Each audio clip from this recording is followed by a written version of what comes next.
terkait dengan perkembangan. Polda Metro Jaya akhirnya resmi menetapkan Ketua Komisi Pemberantasan Korupsi Firly Bahuri sebagai tersangka kasus dugaan pemerasan terhadap mantan Menteri Pertanian Syahrul Yassin Limpo Rabu malam. Dirreskrimsus Polda Metro Jaya Kombes Pol Ade Safri Simanjuntak menjelaskan, penetapan tersangka terhadap Ketua KPK Firly Bahuri dilakukan setelah penyidik melakukan penyidikan, memeriksa 91 orang saksi, 7 orang ahli, dan gelar perkara. Selain itu, penyidik juga telah menyita sejumlah barang bukti, di antaranya dokumen penukaran falas pecahan dolar Singapura dan Amerika dengan total 7 miliar lebih. Pakaian dan sepatu yang digunakan Firly Bahuri saat bertemu Syahrul Yassin Limpo di Gor Tangki, Jakarta Pusat.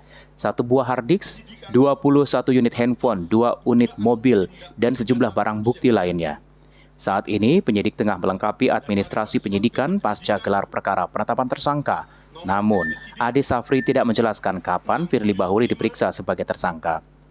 10 Romawi ditemukannya bukti yang cukup untuk menetapkan saudara FB selaku Ketua KPK RI sebagai tersangka dalam perkara dugaan tindak pidana korupsi berupa pemerasan atau penerimaan gratifikasi atau penerimaan hadiah atau janji oleh pegawai negeri atau penyelenggara negara yang berhubungan dengan jabatannya terkait penanganan permasalahan hukum di Kementerian Pertanian Republik Indonesia pada kurun waktu tahun 2020 sampai dengan tahun 2023.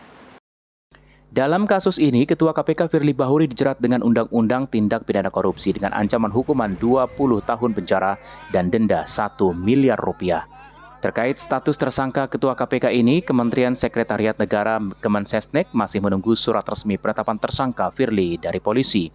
Sementara Presiden Joko Widodo saat kunjungan di Papua Kamis ini meminta semua pihak mengikuti proses hukum usai Ketua KPK Firly Bahuri ditetapkan sebagai tersangka kasus pemerasan. Hendra Aryadi, Angga Hikmayandi, JAK TV. Akhirnya